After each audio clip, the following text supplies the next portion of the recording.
All right. Welcome back, everybody. And I'm sorry that the break was so short. We are going to make up for it with a bit of a longer lunch break, which will allow you for enough time for networking.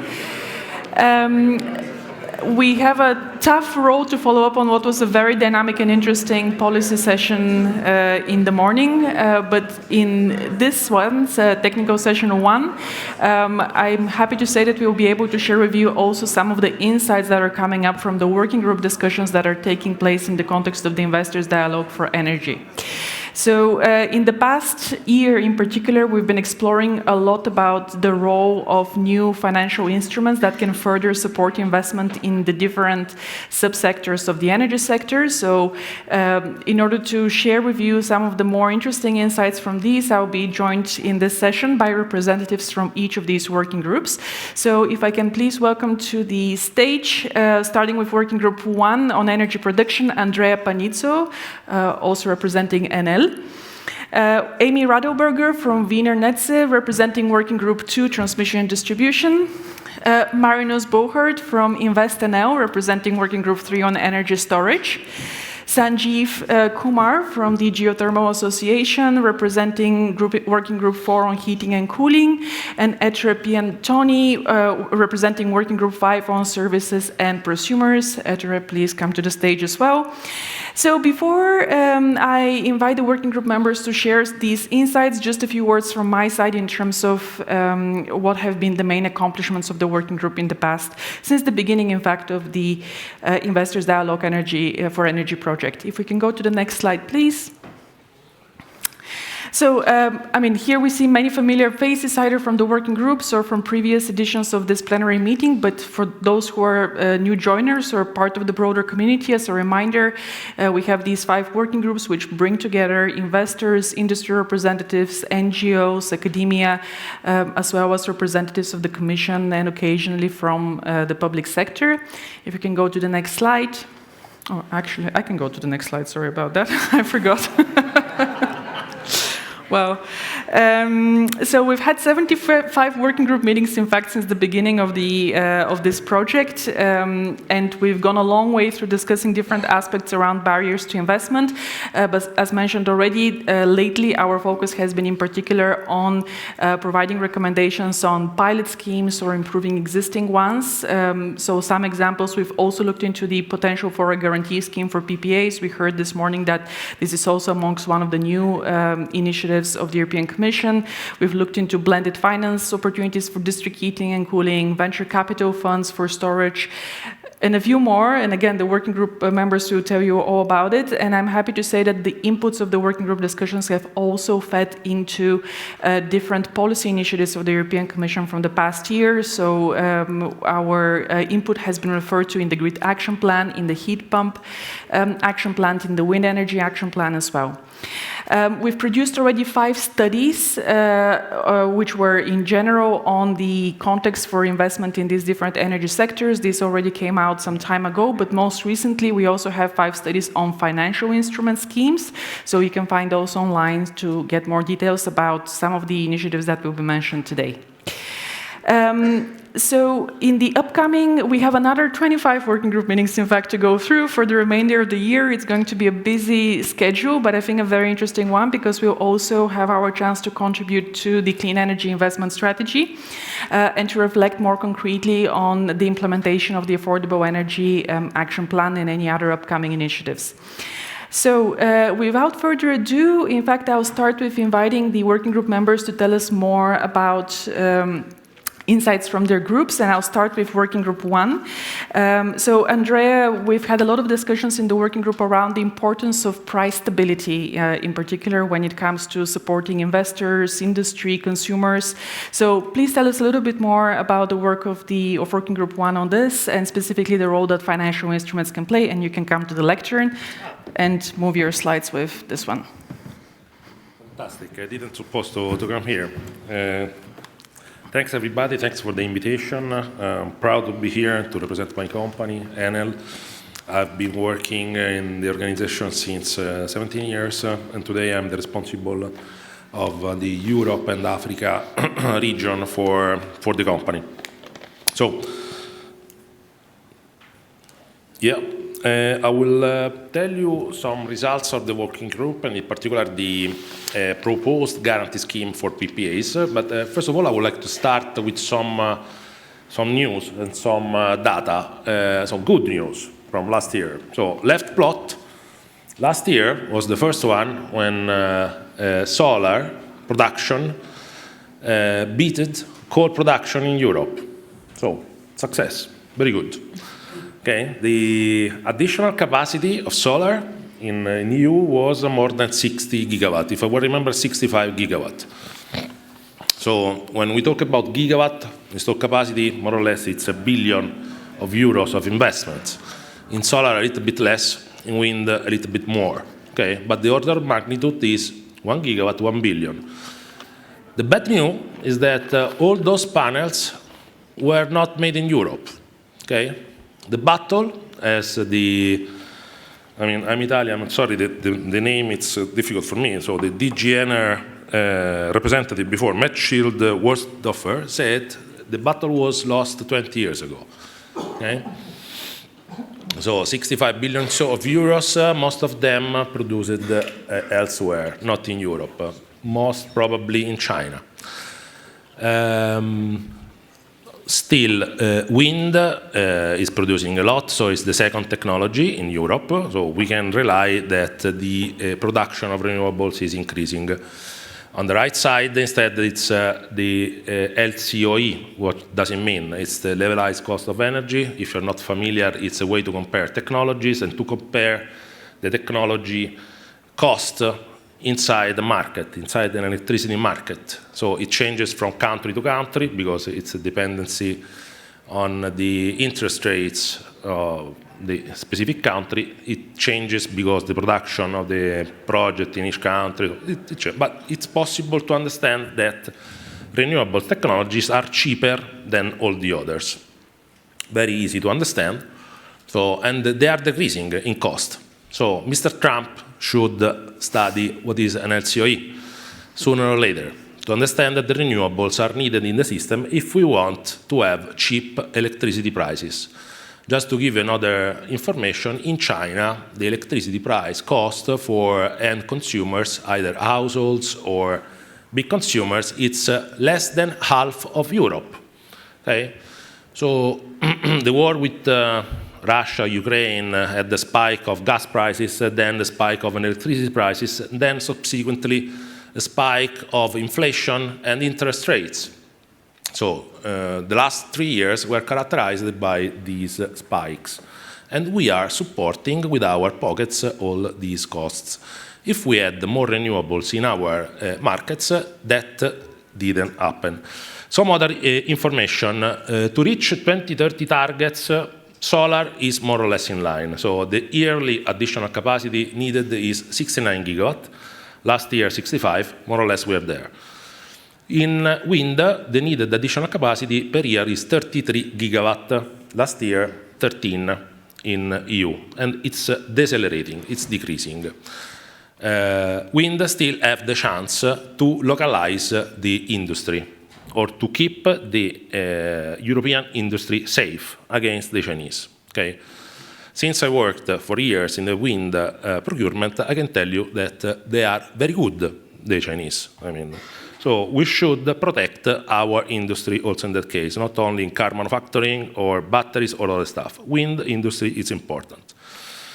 Let's go on. What do we need to reach the 2030 or either 2050 targets in terms of additional capacity? So I always working in business, so I can tell you that an investor is looking for stability and visibility. So stability of auction programs, of laws, of permitting, and visibility of what a country intends to do in terms of volumes, in terms of auctions, in terms of auctions program.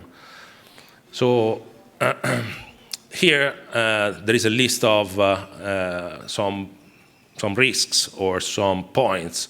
So one is counterparty risk, one is permitting, one is grid capacity, And the last point to summarize is visibility. So I heard someone said visibility before. It's important. I would like to focus on 3 of these points. So one is the PPAs and the importance of PPAs to support new investments in renewables.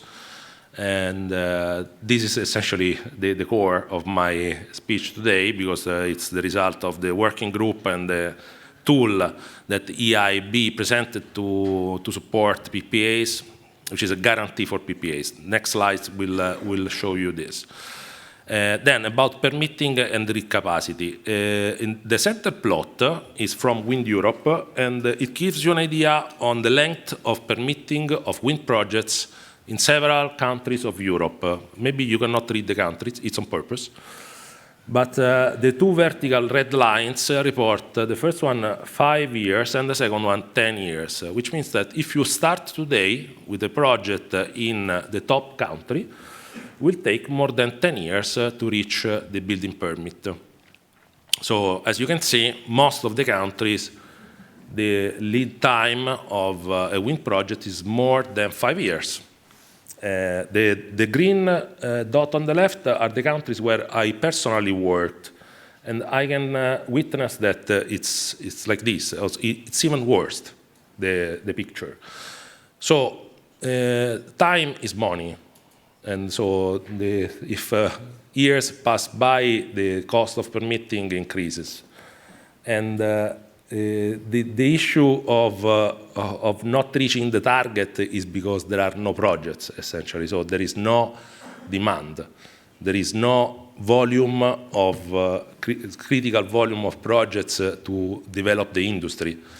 And it could be very simple to unlock the permitting by following the instructions of the REPowerEU and the RED 2 and the RED 3.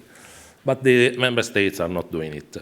As an Italian, it's difficult to me to say, but Germany is the only country that has improved in permitting, has improved in visibility, has improved in volumes, and they're doing it. And they're maybe reaching their 2030 targets. Difficult to say, for me. Repeat. Then, about grid capacity, a lot of things have been said. I heard investment, we need to develop grid, we have to do. Yeah, but there are some quick wins I would like to point to your attention.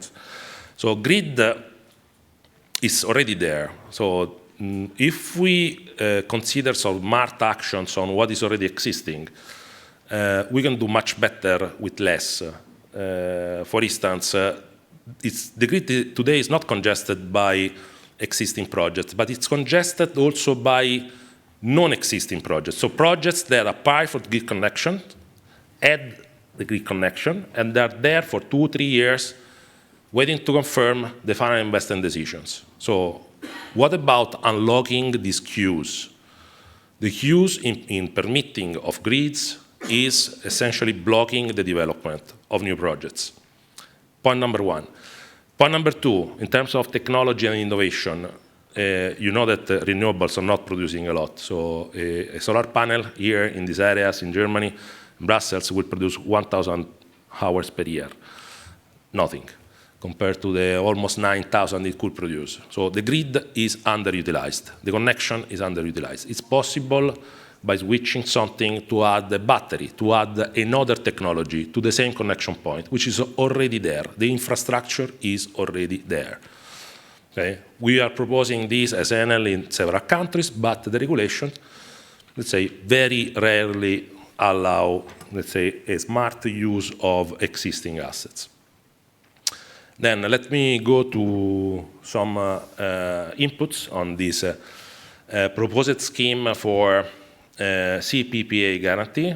First of all, PPA is a long-term contract between 5 to 20 years that ensures a new project, a new capacity to be bankable. So just to be on the same page. CPPA is the commercial PPA, so structured or signed between a producer and an off-taker. Sometimes the off-taker is so small that the project is not bankable even with a PPA. So what happens when the off-taker goes into default?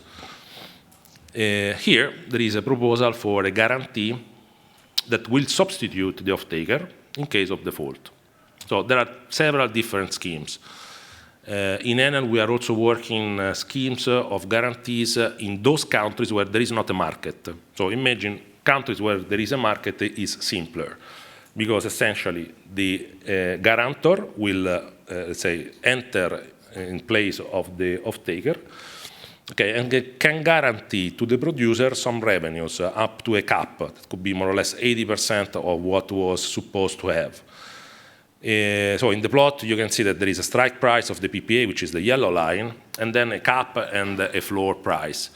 Essentially, if the market price is between the strike price and the floor, there is an 80% reimbursement of the difference from the guarantor. Then, if it goes below, the 80% remains the difference between the price, the PPA price, and the floor. Okay, while the producer will take the merchant. On the other side, on the opposite, there is a cap, okay, and the cap still refers to the guarantor that will take the entire, the 100% up to the cap, and then the excess will be in the pocket of the producer.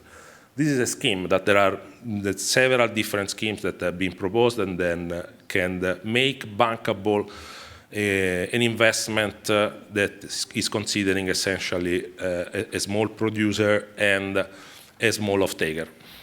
I think I can stop here. Thank you very much. Indeed, thank you very much, Andrea, for this presentation. We'll have a time for a Q&A at the end, so if also anybody has specific questions regarding the work of Working Group 1, please feel free to pose these later on. Now, when it comes to Working Group 2, which is focusing on transmission distribution, we have Amy Radlberger, who is going to tell us a little bit more about what are the discussions within the group regarding supporting investment in T&D, given the particular context where a lot of TSOs and DSOs are within a regulated regime. So what does it mean when it comes to financing? What options are out there? Amy, the floor is yours. Thank you very much for the invitation today. My name's Amy Radlberger. I'm here representing Wiener Netze today. I'm actually part of all working groups and investors dialogue. I feel quite passionately about the work that we do. And also part of the steering committee. But today I'm very honoured to have been asked to represent Working Group 2. So as has already been mentioned today, the landscape of TSOs and DSOs in Europe is very, very different, very diverse in regards to ownership and structure, size and financing models. There's really no one size fits all. And this means that they all face different challenges and issues when it comes to obtaining funding and financing. In the case of publicly owned DSOs, equity might be quite difficult to obtain, especially when a city is your only stakeholder. But it also could be the case if you have private stakeholders as well who don't accept the fact that you need equity or you want to obtain equity. National regulators also often deduct European funding from the DSO's RAB. This in turn disincentivizes applications for EU funding because typically EU funding is quite administrative and bureaucratic, and this means that DSOs cannot recover the high costs of procuring these funds. And if it's going to be deducted anyway, then where is the incentive then to apply for European funding? So this is a particular challenge, especially for small operators with limited resources. Another issue which we have been discussing is state aid. The de minimis regulation.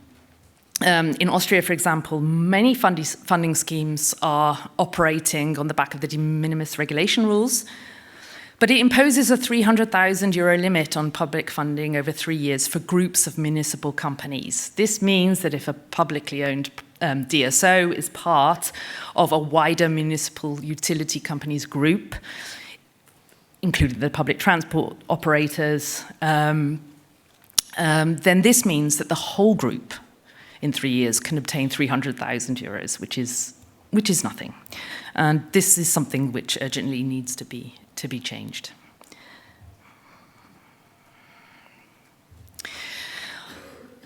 We have had multiple discussions on the types of instruments that could possibly be used, and the key message that comes up time and time again is that an enabling regulatory framework is key to ensuring that network operators can invest. Blended instruments can play a really important role there. They have a role in guaranteeing and securing private investments, so providing financial support to offset sunk costs and address uncertainties related to technology development. Also, there is the possibility of supporting digitalization of energy networks and facilitating interoperability across borders and sectors, supporting the uptake of grid and interconnector deployment that is not directly translated into an increase in prices for the consumer, and support the electrification of heat and transport to reduce uncertainty and bring forward the objectives of the energy transition. As I mentioned, we need a stable supporting framework. Some of the topics that we've been discussing within the group includes credit ratings to access favorable corporate bond markets, encouraging investments that anticipate future grid needs, implementing cost allocation mechanisms to start with lower tariffs and gradually increase as the user base grows, and allocating resources and compensation premiums to make grid projects attractive to investments. These are some of the issues that we've been discussing, but on the website there are a number of position papers that you can have a look at to see the thorough work that we've been doing on these types of areas. Thank you very much, Amy. Thank you for giving us an overview of some of the main insights coming out. Then moving on to Working Group 3 and Energy Storage, we have Marinus Boogert from InvestNL. Marinus, you represent an MPBI, but we'll also count on your feedback in terms of the discussions that have taken place in general about how to support investments in energy storage from all sectors, all parts of the financial sector. So over to you for a little bit more information on the specific financial instruments that have been discussed in the working group. Yes, thank you very much. Let's first start with the why. Why are we doing this? And actually, our commissioner on energy already said, that's Ms. Simpson, it's a centerpiece for building a decarbonized and flexible and also a cost-effective energy system. That's what we are here for. But we, of course, need also to focus. Therefore, in the working group, we said LDES, so long duration energy storage, is one of the main topics that we want to focus on. And the reason why is that it's not a mature industry yet. Lots has to be done on startups, but also scale-ups, and even further than that. But also the regulatory framework is very uncertain, and market prices are actually not in favor of a very good business case yet. So lots of things, these factors there, have a very limited influence on the business case in the sense that if we do not address them, it will not happen. So what is needed? We as a working group said it's urgent. We need to do this before 2030. We need to actually try to find on the economic autonomy, we need to find a way to form a basis of this industry, and we also need to try to claim the technical leadership on these issues. So we have still a chance here in Europe to become a leader on this technology, so on these technologies. But for now, as we need to focus, we said we need to focus on the scale-ups, and we also need to focus on the SPVs. Of course, first-of-a-kind industries and projects could also be included in this. The tickets that we're talking about, we think of about 20 to 100 million euros. Therefore, it fits the scale-up part of the business. But private capital is absolutely needed to fill the gap because the investment demand is huge. So, but public funding can be used as a leverage, and we have already heard about this also in the policy discussion before. To do so, there are actually two recommendations, and one is how to get private investments in, to increase them, but also to get the bankability better. In that respect, we have the recommendation to set up an intermediate equity fund. This will mainly address the capex side of the business, and it has to increase in the end the private investments. But we as InvestNL, but also other national promotional institutes, can help in leveraging the private money. And that is also the task that we see ahead of us. So InvestEU money and guarantees can help us as InvestNL, for example, to also attract private capital. The other recommendation that we have is that set up a one-stop shop, because it's quite difficult for all these companies to find a way within the European frameworks and regulations and everything to find the right path to success. So having this one-stop shop increases the bankability and, of course, will help these companies to also finance, therefore, the OPEX side of the business. What I find very important is actually also the way forward, because we have now have a report that says these things are important, these are our recommendations. But looking at the way ahead, I think demand creation is actually key to success.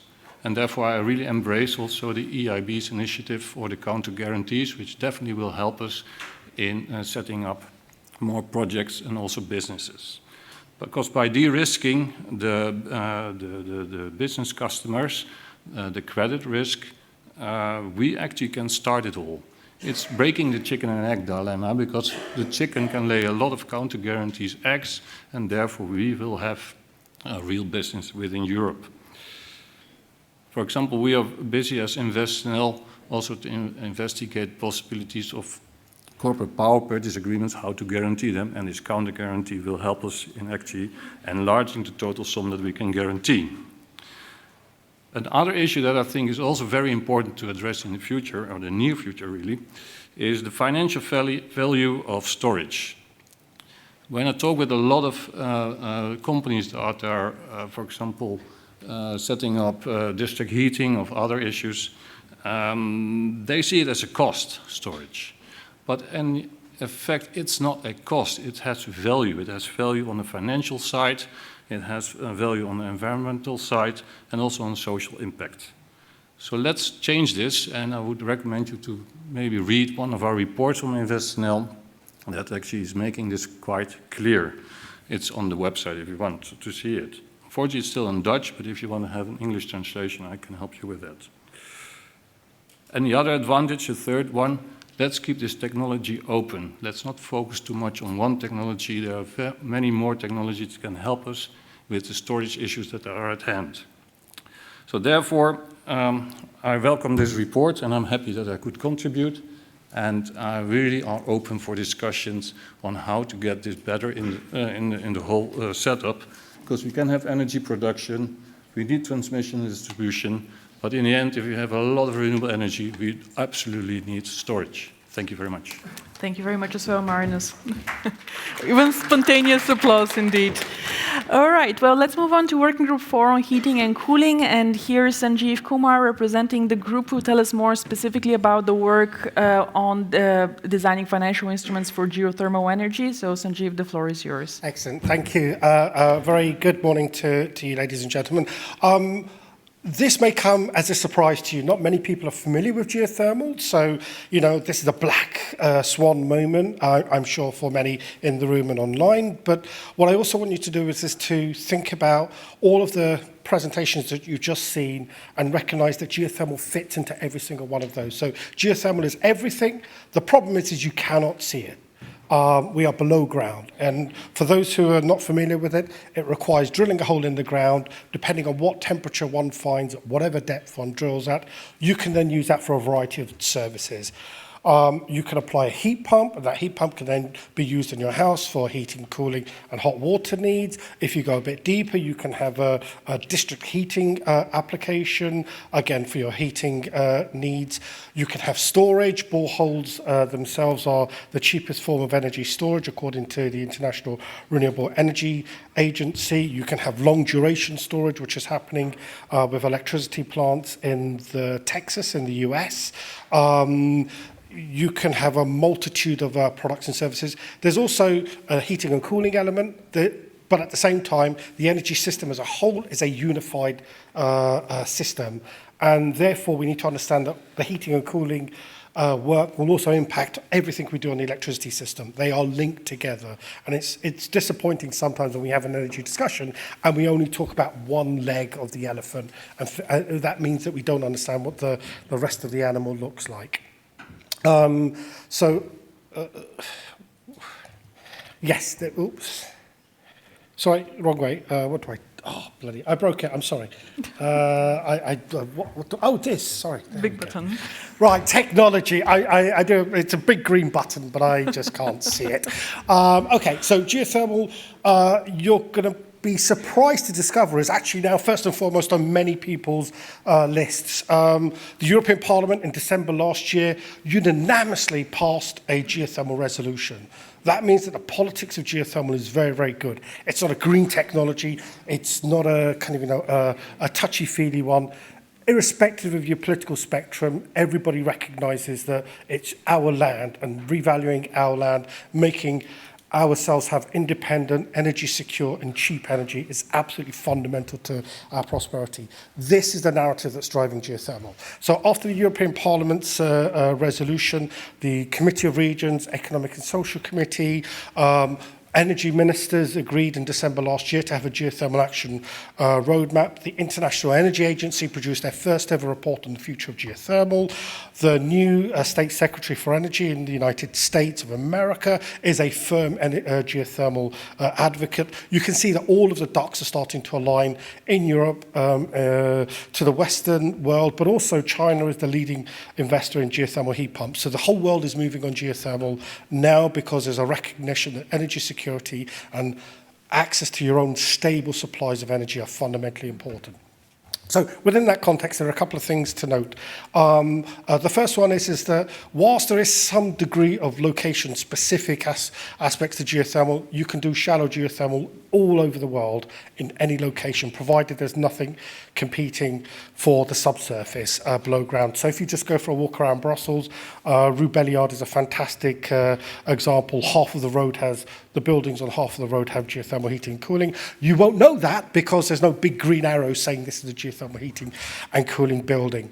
That's a fantastic advantage for environmentalists and people who like to preserve the beauty and the integrity of their local environments. It's a complete disaster for us in the geothermal industry because we live in a world where if you cannot be seen, you don't exist. But we do exist. We know we do. So what is the kind of issues that we have specifically? For deeper geothermal, where you're going a couple of kilometers below ground, you're up against one particular challenge. And that challenge is that you don't know to the nth degree what is below ground. You don't know what the temperature is. And if you're looking for a hydrothermal resource, hot water, and kind of creating a loop where you're just circulating the hot water, taking it out, using it for power generation or heating and cooling systems and putting the cold water back underground to be heated up and to be reused again, then you run a risk. And that risk is absolutely essential in terms of the policy framework that we need for deeper geothermal to take off across Europe. We know that there's a huge appetite, as I mentioned before, for geothermal, but this written mitigation framework is absolutely essential. Now, on the next slide, I'm going to show you a good example of where it's worked in a few countries, and what we really want to do is to replicate that up across Europe. That's going to be the tipping point. But this is part of a package of a geothermal action plan, which Mechtel forgot to mention today, but it's absolutely something that all of our institutions have committed to. Dan Jorgensen even made it a priority when he was appointed in the European Parliament. The geothermal action plan will have the risk framework, which I'm going to include. The permitting processes that Andrea outlined earlier for wind are very similar to the challenges that we face in the geothermal space. The disadvantage we have is that there's less familiarity about geothermal than there is about wind, but it's the same timescales and it's the same challenges that we face. Access to finance is very, very important. We have a worker problem. We need to get more and more people with a lot of skills to make sure that when we drill below ground that we do things in the most sustainable way. There is a huge community of workers out there at the moment. They make a lot more money drilling for fossils than they do for renewables. That's a public policy challenge that we all face. The good thing is that what we really ask for in terms of legislation is standardization of things like business models, public-private partnerships, all the different variations within that. What we've discovered, and I share the same pain that Andrea had, as somebody with a UK accent, it's heartbreaking to say that the French have a really good idea and we should copy the French. We should never do that in real life, but what they have done is absolutely groundbreaking and should be replicated. They have standardized a lot of the PPP models so that if you are a customer, if you're a local authority, you don't run the risk of getting into a long-term legal contract and not understanding what it means to the nth degree, because a lot of these are now the same. You have long-term predictability in terms of the guarantee that you'll get the energy resource that you want. And from a supplier's perspective, you also know that the off-taker's risk has now diminished quite significantly, so you can enter into a 20, 30-year supply contract, knowing full well that you'll be able to get your returns over the long period of time. That's the kind of thing that we need to focus on. But let me just go into the de-risking scheme itself now. The French example that I mentioned here is a de-risking scheme called the Fond Chaleur. It's a general heating fund in particular, but what they do is they offer two types of risks. So the first one is that if on your very first drilling you do not achieve the temperature that you wanted, the project doesn't completely fall over. What it means is that you get a degree of compensation back so that you're able to drill a bit further, finish off the project, complete it without going bankrupt. This is very important because a lot of the time, the people in the geothermal industry at the moment are not the big utilities. These are much more SMEs. So project failure on one well is actually the difference between life and death. As more and more utilities come into this space, then that kind of risk is going to start to diminish over time. And then you have a short-term risk is the upfront drilling, and then you have a longer-term risk just to make sure that all the OPEX on a deep geothermal project is also covered. But this is a minor issue. That risk mitigation framework is why France has the highest level of geothermal district heating than anywhere else within the European Union, and is second only to Iceland. So this simple scheme here could be replicated at scale. And the real question we ask ourselves now is do we extend the French scheme to make it European, or do we have a European scheme very similar to the French one that covers all the other countries that do not have the financial risk mitigation framework? There are some member states for whom their market is too small, and their finance ministries have said quite clearly that you're not going to get the volume required in order to reduce transactional costs. So therefore, it's not going to have that much of a material impact in terms of the final project cost, which is passed on to the consumer. So a European scheme, the need to have more Europe solving energy problems, is part of the de-risking scheme that we discussed throughout the working group. Now, there is a private sector element to this one, and the private sector really comes in when you have a fully mature market. The ability to go to a commercial provider to provide you with conventional insurance products is exactly the space we want to get into. But in that interim period where we have so many immature markets, new markets developing, we need to have a European scheme to kickstart this. There are kind of specific issues that we learn as we mature, having more and more geological data, making it much more accessible so that if you're a project developer, you can say, well, hey, I found a fantastic resource here. I can go to a customer and offer them X, Y, and Z at this price over a 20, 30-year period. That's the kind of space we want to be in. To get there, what we need to do is also to ramp up the rest of the industry. So as I mentioned, the large part of the industry at the moment is drilling for fossils, and they don't see the financial returns are similar to those that they've experienced in the fossil world. This is where public policy needs to help allow those who want to move. We see a lot of the expertise coming from the offshore oil and gas sector in particular, which has brought down costs and brought in brand new technologies. But that project pipeline is super, super important. And that project pipeline means that the geothermal action plan has to have a target. The same way we have a target for wind, we have a target for solar, for hydrogen, we're going to get a target for nuclear. We need to have one for geothermal as well, because what this tells everybody is the size of the market and therefore the returns that potentially wait for them and the scale that can be delivered. And then, importantly, standardization is very, very vital, but that standardization is much more in the financial contracts that are available, so that from the first panel when we had the financial experts around the table, they don't say that geothermal is a site-specific or project-specific technology. Each geothermal application is the same wherever it is. That, again, is a symbol of a mature market.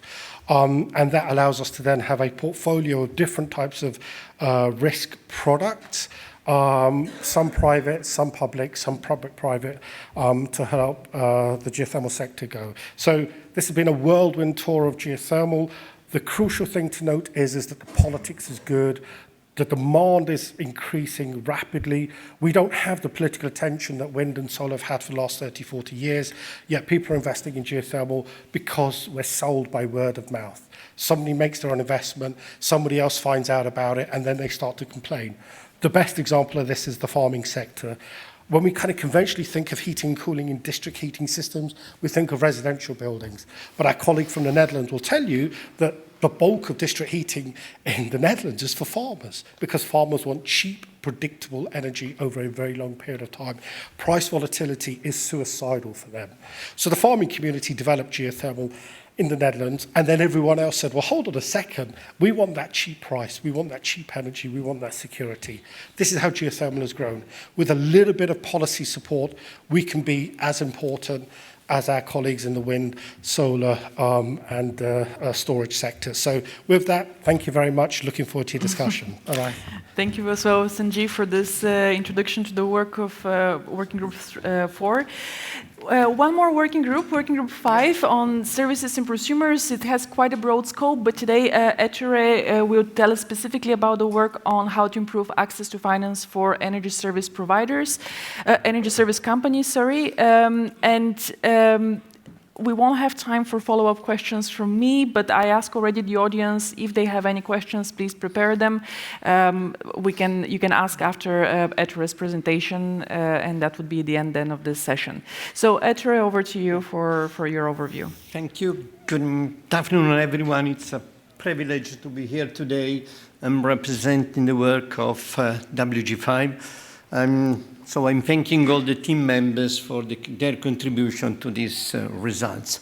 Well, our group is seeing this aspect that we have seen this morning: de-risking, transparency, reliability, consistency, financing, from a different perspective.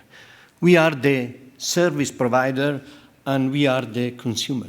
So we are the one that have to implement all the technologies that we have seen today. And we need to have, do we need to have a different framework? No. Consumer and organization, undertaking organization, have the same needs. They need to de-risk the project. They need to have financing. They need to measure results. They need to have triggering points to see if the project is going out of the way, to put in action that is definitely delivering what was expected in terms of energy, but not all, in terms of financing results, in terms of environmental results, in terms of social results, if they are applicable. So we need to look at the wider perspective. And if we see there is one recommendation from the European Commission that is helping us in guiding in all this process. We start from the need of the undertaking organizations. that is made through the energy audit or the energy management systems. So these documents have the objective to define what are the actions, decarbonization action, energy efficiency actions, use of renewable resources, use of geological resources, any resources. It's agnostic to any technology, but we need to find for the undertaking organization what are the next steps forward. And we need to do it now. The energy audit, it doesn't tell you need to do it in 20 years. It's a quick wins. You need to do it as of tomorrow. So it provides you with the tool to take an immediate action. You can do it alone or you can do it in a network, the network energy efficiency network. And you need not to look not only at the energy benefits, but look at in an holistic view to all the benefits that this action is taking to you. Can be social, can be manufacturing, can be productivity, can be quality, can be anything that is material for the organization, that is relevant for them. Can be entrance in the new market, because maybe with this energy efficiency action, you comply with the requirements of the new market to enter. And it's done along the supply chain. We have energy performance contracting. And every time we do an energy performance contracting, the energy service check if it is complying with taxonomy, with CSRD, with CSDD, with any legislation provisions. And do we have tools to do it? Yes, we do. We do have tools. We have a standard for energy audits. We have standard for energy management system. We have standard for energy performance contracts. It contains minimum requirements. It doesn't apply to small or large organization. It applies to all. It doesn't refer to any specific technology, but do we have tools to do it? And these are voluntary tools, voluntary standard that everyone can apply.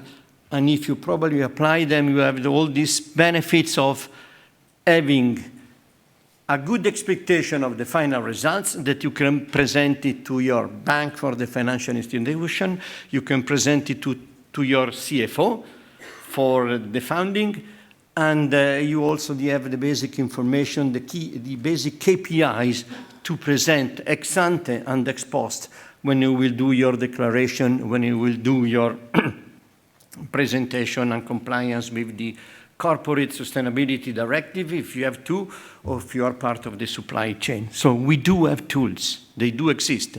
And if we don't have them, please, it's our responsibility to raise the hands and say, well, maybe there is something that needs to be targeted on these specific aspects.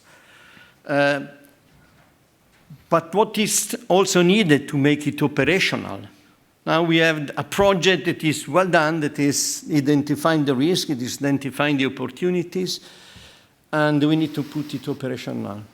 So what are another recommendation from the European Commission is telling, well, these are the steps that I suggest you to go through.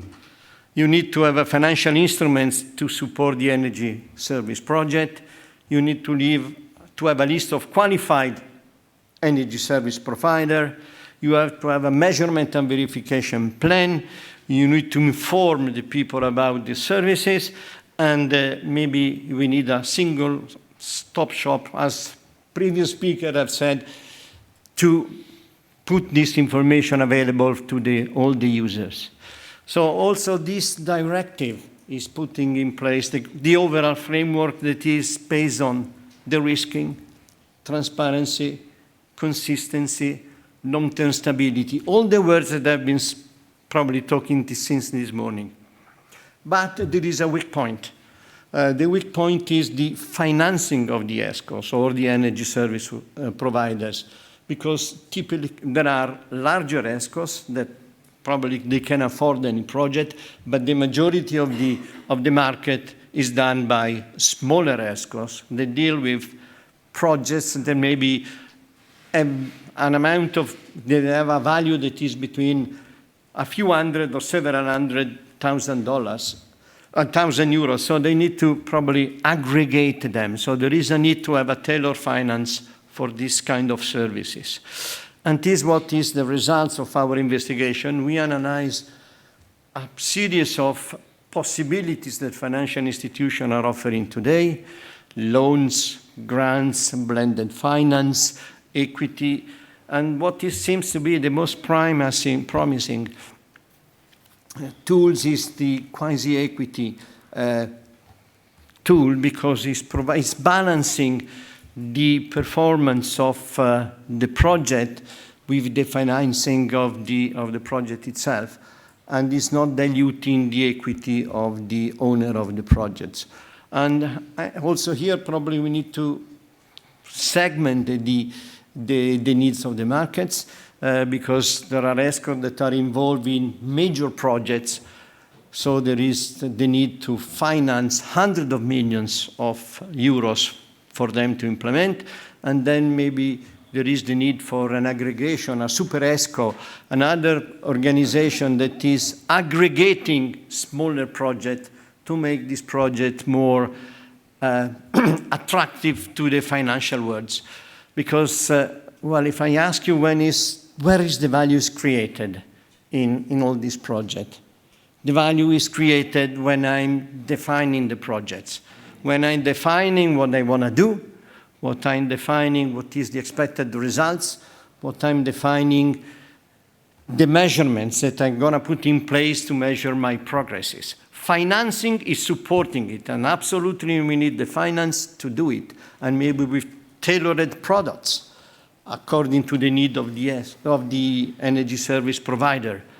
But the value, where the kilowatt hour is saved, when the other benefits are generated, is when I'm implementing the project itself.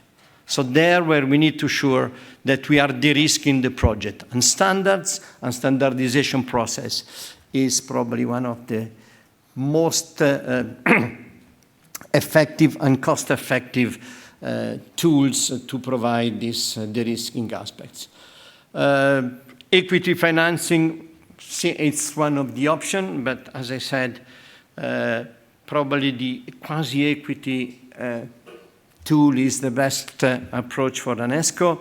And of course, the guarantee, as the previous colleagues have said, are helping the ESCO to manage their own project and to have a combination of projects. ESCO needs to have also a good portfolio of projects so they can balance their own needs, because the revenue of an ESCO is coming from the energy performance improvements or other benefits that they are providing to the customers. And they need to be sure that these benefits are monetized in the proper way. Thank you. Thank you very much, Ettore, as well, for your presentation. So, are there any questions from the audience at this stage, or any questions we received online? My colleague Giovanni can help. Sarah and Giovanni have the microphone, so just raise your hand and they will approach you. Any online questions we can start with? Yes. So we have a couple of questions online. One I think is for, again, all panelists, and one is specific on grids. First one being, are these instruments you have been talking about for the Commission or for Member States? Meaning, I think it refers more to the level of implementation in this case, whether national or European. And then, has the working group discussed the green manufacturing package, which I think refers to the guarantee that was introduced yesterday in the Clean Industrial Deal? So we can say that we have not yet discussed that, perhaps, but maybe just in terms of the instruments or the pilots we've been designing, maybe just to hear from a couple of working group members whether those are targeted at EU level, national, or maybe perhaps applicable to both. I don't know if anybody wants to start. Amy, over to you, since you are in fact in most working groups, so maybe you can tell us a little bit more about that. On? Yeah. Great. So I can talk a little bit about the EU funding element of it. So I think we have been mainly looking at EU-wide financing schemes that can be introduced. For example, what we have identified specifically in Working Group 2 is that there needs to be dedicated funding and financing for network operators. This is key. There is, as I said many times, no size fits all. There needs to be adequate financing as well. Just to put in perspective, the next Innovation Fund call has the same budget as the whole of the Connecting Europe Facility Energy Programme. And that is supposed to be the main funding programme for network operators.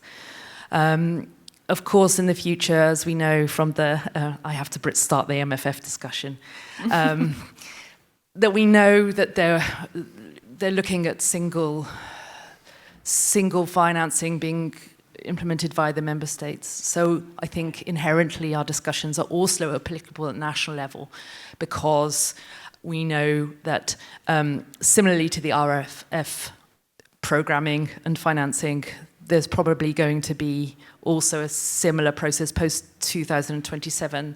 So although we've discussed it at EU level, I think we can also, we've also discussed pilots and schemes that can be replicated at national level.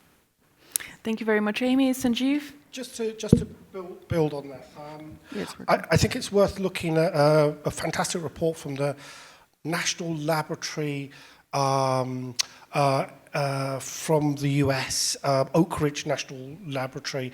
They looked at grid financing, and they looked at the way in which you decarbonize and the cost implications of that. So they said if you go for kind of blanket electrification, the impact on the grids is going to be quite astronomical, and the more efficient way in which you electrify heating just to meet the US decarbonisation targets by 2050 is actually technology dependent. So if you go for kind of, you know, the most basic electric heating, the stuff you can buy from Brico, you plug in, your electricity costs are going to be super high, but the cost of the grid is going to be astronomical.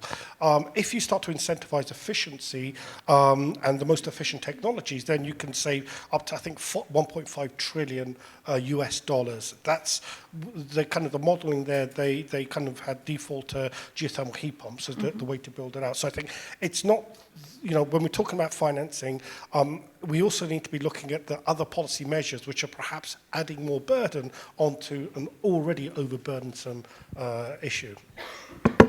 Thanks, Sanjeev. And maybe Marinus, since you're the only representative for financial institution on this panel, I mean, are there some schemes you've heard about in the context of the working groups that you also see room to implement just at national level, whether for MPBIs or as part of national EU funding programs? To me, it's actually more a case of sometimes you just need to be on a national level, because then the rules and regulations are very specific. And otherwise, sometimes you need Europe, especially when it's going cross-border. And especially we heard already on the policy side that we want to have more interconnections. So in that regard, you can only rely upon Europe. We are also busy, you might know that with geothermal projects in the Netherlands. And that is very local. But if you look at the electricity side, when you're going to interconnect, you must have European incentives. So we actually look at both. It depends on the technology that you use and what kind of customer base you're actually addressing. So yeah, it's always both. You cannot say it's one or the other. Indeed, I concur, and I can only invite the broader audience for the Investor Dialogue to check the reports we've been publishing on these concepts for pilots for schemes and check out the options which have been developed both for EU and for national level. Any final questions from the audience here before we wrap up this session? I don't see any raised hands, but one question over there, Giovanni or Sarah, if you could approach with a microphone.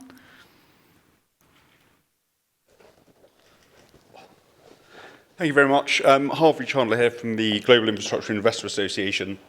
We represent large institutional investors, pension funds, sovereign wealth funds, large fund managers and many others as well. I just wanted to pick up on one of the comments that was made around the MFF. And you said there around the extension of around the RFF, beyond 2027. Now, my understanding is that there may be select extensions for more advanced applications beyond 2027. But I just wanted to understand from your perspective on the grid side, what you expect to happen in terms of funding within the budget discussions for grid specifically, and whether you expect the DSOs, as you say, to achieve your aim of getting dedicated funding? Thank you. Apologies for dropping my notes there as I was speaking. Well, I think Cheers. probably the European Commission is best placed hopefully best placed to say what's going to happen in future. But on the subject of DSOs, I've read the Affordable Energy Action Plan 3 times now, and DSOs are mentioned once and in the footnote. So, having read that yesterday, although some of the funding initiatives in the Clean Industrial Deal plan, for example, the new decarbonisation bank, Industrial Decarbonisation Bank, and the new calls in terms of the pilots under Horizon Europe and the increased budget for the Innovation Fund call this year, I was positive, but in terms of local networks, I was not, and very disappointed to see. It's just, there's a lot of studies that have been done recently on the importance of distribution grids, and it's been estimated that 400 billion is needed in the next 10 years. And they play a crucial role in the energy transition, and congestion in the distributed grids play also impact on the whole European system. So I just want to make a plea for an integrated, holistic energy system in the EU. Not just focusing on cross-border, also important, I'm not taking that away, but we need to look at the energy system in the EU holistically and ensure that there are dedicated finance schemes and enough budgets to make sure that all of our grids have the chance of investment. Thank you. Thank you. A very quick reaction, because we have to wrap up, though. So I just, Amy touched on one thing which is absolutely essential. We need to keep this at the back of our heads. We have this kind of focus around cross-border is good and everything therefore needs to be cross-border. Whilst that has huge merits, there are huge implications. The reason why we became so dependent on imported gas from Russia, for example, is because our cross-border infrastructure investment funds locked us into that. So whilst it sounds very, very good, there are pitfalls to it, and we need to be thinking beyond cross-border. Absolutely essential if we're going to design this right. Thank you. And Ettore as well? Just a final comment. We heard before that 50% or a large amount of investment needs to come from international investors.